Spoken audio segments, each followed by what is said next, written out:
We are going to finish off floor 9 by showing you guys the 9-4 and the 9-5.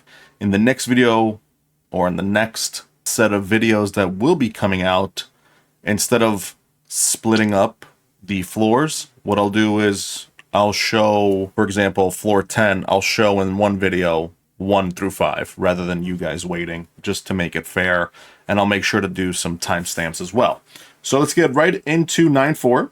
Right off the bat, we're going to start off with the March command. And as you can see, we are using Metha, this Recruited Assassin, Blade, and Papal Ice Priest.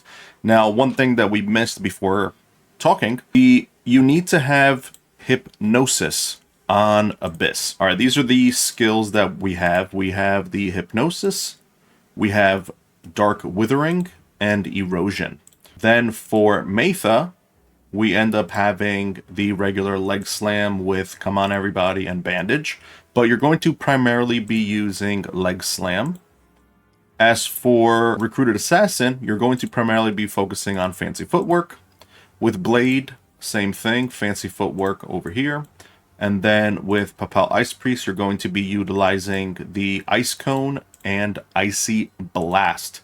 Before we get the video started, give a subscription to A Magic Joe because we did end up getting some assistance with the video for this guide, because at one point I did not know what I was doing in this until she helped me out and I ended up figuring out this guide. So make sure to subscribe to her.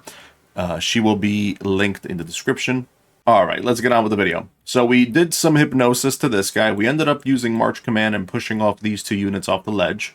So then what we ended up doing was we teleported from there to here, as you can see, this square right there. And then we're going to use Metha to set her up, not really doing anything. We're going to put the Assassin between the 2 units and use Fancy Footwork. And same thing is going to go with the Blade in between them. So then they're going to attack him and he's just going to be doing Fancy Footwork. When it comes to equipment, I end up putting only weapons. And for the turrets, I make sure to put one that says, I can't remember the name right now, I'm having a blank. It is mostly the one that if you are on standby, you gain 1 energy. That's the one that we have, and that's about it. So I don't even have gear on them, nothing. So with Abyss, we decided to attack. Honestly, we could have just kept it where we didn't attack, because then this guy would just be on Blade the whole time. So I kind of ruined that aspect of it. But right now, we put ice here thinking that we could get an extra turn in to maybe try to push. Unfortunately, that didn't happen. If Abyss had some sort of knockback ability, then it would be perfect. And unfortunately, my dumbass ended up attacking this guy to wake him up. But he could have probably just woke up by the time that Metha gained her ability. So we just did some attacking. Now this guy is going to attack, he's going to dodge, and then he's going to run away. Blade keeps running away, and then with Metha, we're going to be then doing some Leg Slam to this guy right here. But what we needed to do was put Ice Cone so that the ice can actually make the guy slip off the ledge. Because if it would have been just Metha on her own, he's over here, it would have been 1, 2, and he would have ended right here. But because of ice, then he slips all the way through. So this guy's coming in for the attack. We're going to end up using the ability to drag the guy in, the hook. And then again, we're going to use the Papal Ice Priest. Fortunately, we got murdered, unfortunately. But 1 death is fine. You still complete the level. So then Papal Ice Priest is going to end up using Icy Blast to knock that off the ledge.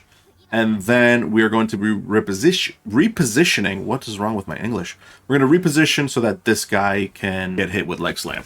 So we end up doing the maneuver command. We put this guy to sleep, which is perfectly fine, so he doesn't move anymore. And then with the Ice Priest, we end up using March command. And we have to wait a turn, unfortunately, because of RNG. So we're just skipping turns. Now, Ice Priest is going to put the Icy Cone on the floor. And then Metha will do Leg Slam to knock the guy off. Here we go, 9-5. All right, so for this 9-5, we ended up using Gloria, V-Scout. I always say Vleridian. It's not Vleridian, it's Vladaren or something. I don't know. Sometimes I'm an idiot. We have Stinger, which I actually really like Stinger. We have then the Outlaw Archer. We have the Outlaw Assassin.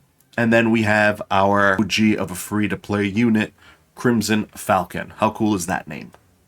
Let's go right into the thing. So right off the bat, we're going to be using Gloria. Now, mind you, in this stage, you're going to be using Maneuver Command and Explosive Barrel. Now, for 9.4, you had to use Maneuver Command and March Command. In this one, it is Maneuver Command, which is going to teleport you, and Explosive Barrel. So we ended up leaping over here, and then we ended up pushing this guy down there. He doesn't have that good mobility, so we're set on that. Then we're going to use the Scout to throw that, and we're going to go behind that rock. Same thing with the Outlaw Assassin. Shrapnel is important. All the units have Shrapnel. So Shrapnel on Stinger, Shrapnel right there, Shrapnel Outlaw, Shrapnel here.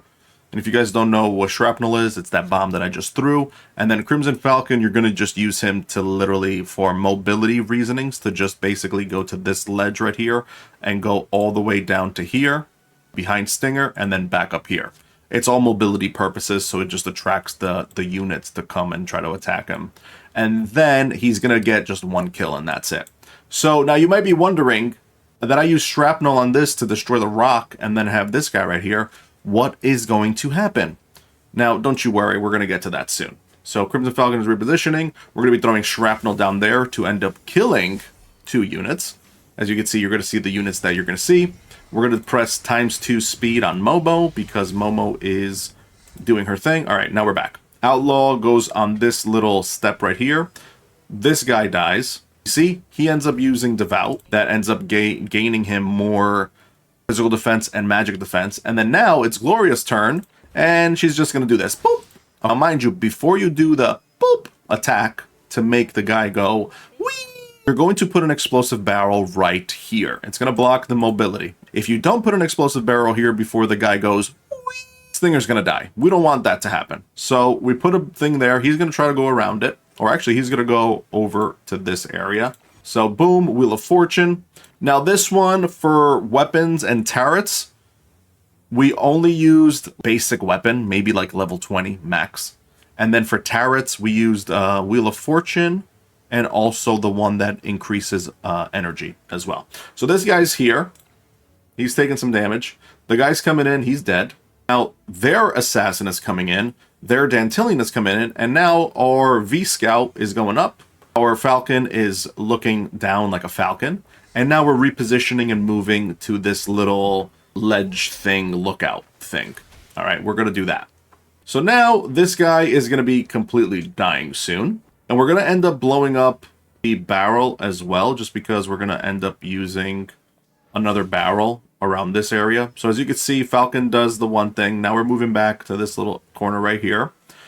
It's going to be out of reach of that assassin. So we're in round 4 now. We're moving back. Still, Gloria doesn't do anything, except for just using Wheel of Fortune or whatever. Boom. We use that barrel, as you could see, to attract Dantillion. So then we use it. So now, because we are in this shiny rock, we have the ability to move up here. So boom, we're up there. We throw Shrapnel. Now with the Falcon, we go all the way up top. We throw Shrapnel yet again with Stinger. And then the Outlaw places a trap right there, just in case. Now, mind you, one thing that you're going to want to do is try not to have a unit right here because Dantillion can reach them. Not the following turn, but the other turn. So let's go ahead and watch this. So as you can see, Dantillion cannot reach. But what you're going to do is you're going to want to put an explosive barrel right, I think, here or something. I don't remember the placement of it. But we're moving our units back because we don't want to get hit by Dantillion.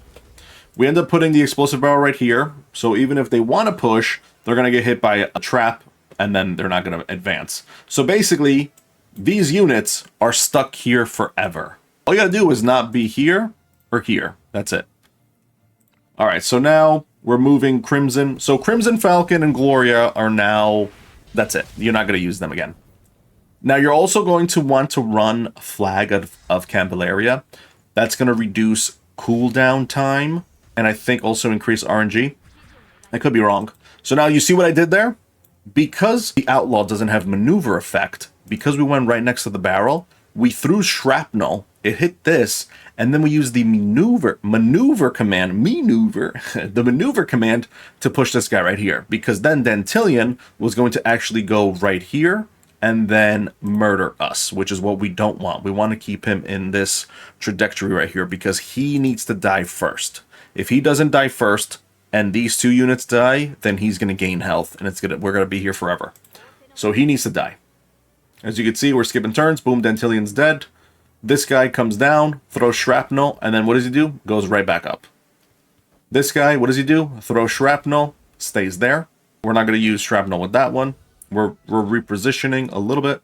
Now, same thing. We're going to put the flag of Convallaria soon. So as you can see, we rotated. Rotationing. We rotated the units right here. We're going to put Sword of Convallaria down at some point, and then it's going to give us more shrapnel to be throwing at the units. Shrapnel right there. The assassin is actually going to die first, which is actually kind of cool to see. Boom, he died first, and then Valeridian's going to go down there, or Valdarian, and then kill him, and that is 9-5. I hope you guys enjoyed the video. Make sure to leave a like if you did, and make sure to share with people. Listen, views help out the channel grow, and I appreciate you guys for doing that for me. Big respect for the people that help out, and I'll see you guys next time.